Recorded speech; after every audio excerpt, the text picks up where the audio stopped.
guys, welcome back. It's Kelly. I'm sorry I've been gone for a while. If you have me on Snapchat, you've probably seen where I've been the past few days. I did not review much on Snapchat, but I was at the hospital with my little brother and my mom. And what had happened was my brother's right side of his lung, the entire side, collapsed. Apparently it can happen with tall, skinny boys. It's not common, but it can happen. I think he was like watching a movie or playing video games when it happened, so it was really out of nowhere.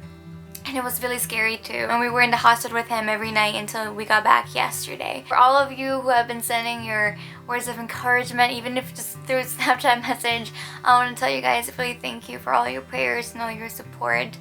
He is better now. He is okay. He's getting bed rest and everything is better now. I'm so glad to be back because I was sharing this tiny little bed with my mom every night and it was fun. With Mother's Day recently and this incident with my little brother, family has been coming up a lot, so I want to talk to you guys a little bit about family.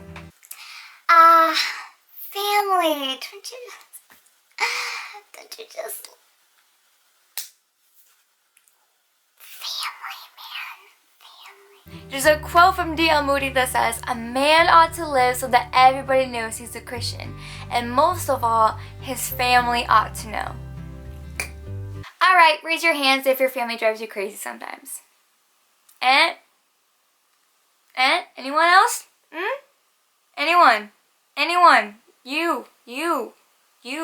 Yes. Hi. Me too. No group of people on earth seems to be more pro at pushing us to our limits than our family. Can I get an amen? Amen. And nobody brings out, at least me, your dark side more than your siblings, your parents, cousins, aunts, or all of the above. Am I right? Or am I right? A few years ago, I learned that my family, one, showed me a lot about me that needs to be changed or worked on. Kind of like holding a mirror to my face and saying, "Hey girl, yeah, you ain't as patient as you think you are. You ain't as nice as you think you are. You ain't as selfless as you thought you were." Oh girl, that's what you did? Woo. You do not look good. What are you doing with your life? What is that?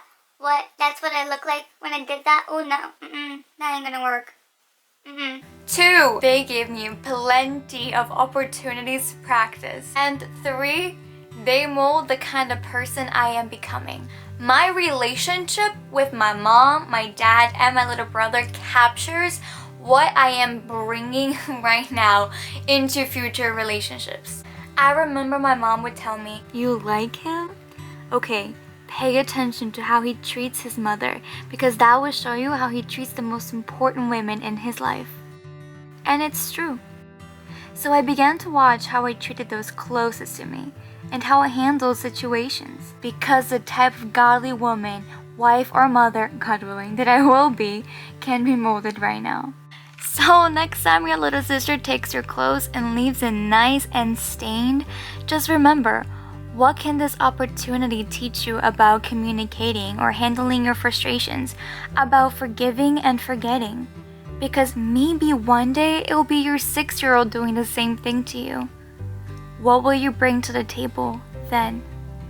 In Romans 15:1, God says, "But we who are strong ought to bear with the failings of the weak and not just please yourselves." When I bring that into the topic of the family, I think God is asking us to learn how to deal with people's failings, with people's mistakes, learning to be strong in God, deal with those things and deal with those situations no matter how small they seem. Last but not least, it's Proverbs 20:11, which God says, "Even a young man is known by his actions, whether his activity is pure and whether it is right." So just as you should be godly inside and outside of the church, so it's the same for inside and outside of the home. The kind of person you are when your friends are watching you is the kind of person you need to be when you're dealing with frustrations inside of the home.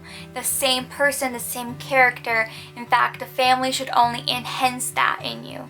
One last thing I want you guys to remember is that all families have its own history, its own story, its own failings, its own problems, and that is going to be found no matter where you look at in the globe, okay? It's everywhere. Some people have more pain and more brokenness than others. I get that. I want you to remember, especially if that's you, that God, the God that we believe in, is an expert at taking up the pieces and putting it together.